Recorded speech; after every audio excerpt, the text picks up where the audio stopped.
குழந்தைக்கு எழுதிய முதல் திருமுகம் 6ஆம் அதிகாரம். விலைமகளோடு சேர்கிறவன் அவளோடு ஓருடல் ஆகிறான் என்று தெரியாதா? இருவரும் ஒரே உடலாய் இருப்பர் என்று மறைநூலில் சொல்லப்பட்டுள்ளதே. ஆண்டவரோடு சேர்ந்திருப்பவர் அவருடன் உள்ளத்தால் ஒன்றித்திருக்கிறார். எனவே பரத்தமையை விட்டு விலகுங்கள். மனிதர் செய்யும் ஏப்பாவமும் உடலுக்கு புறம்பானது. ஆனால் பரத்தமையில் ஈடுபடுவோர் தம் சொந்த உடலுக்கு எதிராகவே பாவம் செய்கின்றனர். உங்கள் உடல் நீங்கள் கடவுளிடமிருந்து பெற்றுக்கொண்ட தூய ஆவி தங்கும் கோவில் என்று தெரியாதா? நீங்கள் உங்களுக்கு உரியவர் அல்ல.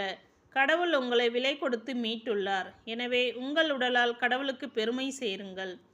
திருமண வாழ்வு. இப்பொழுது நீங்கள் எழுதி கேட்டிருந்தவற்றை குறித்து பார்ப்போம். ஆம், பெண்ணை தொடாமல் இருப்பதே நல்லது.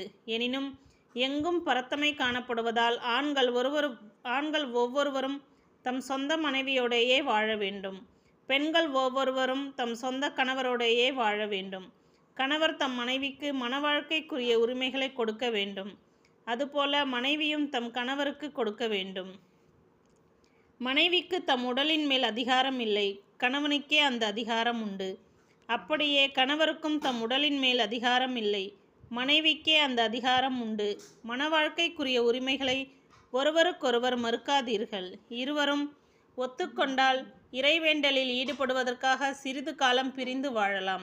ஆனால் உணர்ச்சிகளை அடக்க முடியாத நிலையில் சாத்தான் உங்களை சோதிக்காதபடி பிரிந்த நீங்கள் மீண்டும் கூடி வாழுங்கள். இதை நான் கட்டளையாக சொல்லவில்லை, ஆனால் உங்கள் நிலைமையை கருதியே இப்படி சொல்கிறேன்.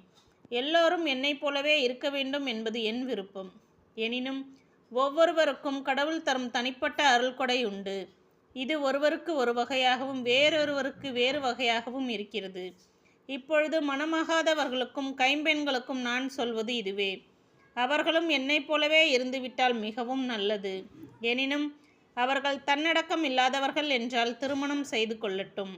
ஏனெனில் காமத்தீயில் உருகுவதை விட திருமணம் செய்து கொள்வதே நல்லது. திருமணமானவர்களுக்கு நான் கட்டளையாக சொல்வது இதுவே. மனைவி கணவரிடமிருந்து பிரிந்து வாழக்கூடாது. இது என்னுடைய கட்டளை அல்ல, மாறாக ஆண்டவருடையது. அப்படி பிரிந்து வாழ்ந்தால் மறுமணம் செய்யாமல் இருக்க வேண்டும், அல்லது கணவருடன் ஒப்புரவாக வேண்டும். கணவரும் மனைவியை விலக்கிவிடக்கூடாது. மற்றவர்களுக்கு நான் சொல்வது இதுவே. இதை ஆண்டவர் அல்ல, நானே சொல்கிறேன். சகோதரர் ஒருவரின் மனைவி நம்பிக்கை கொள்ளாதவரானாலும் தொடர்ந்து அச்சகோதரரோடு வாழ உடன்பட்டால் அவர் அவரை விலக்கிவிடக்கூடாது. அப்படியே சகோதரி ஒருவரின் கணவர் நம்பிக்கை கொள்வரானாலும் தொடர்ந்து அச்சகோதரியோடு வாழ உடன்பட்டால் தம் கணவரை விட்டு விலகக்கூடாது. நம்பிக்கை கொள்ளாத கணவர் நம்பிக்கை கொண்ட தம் மனைவியால் தூயவராகிறார்.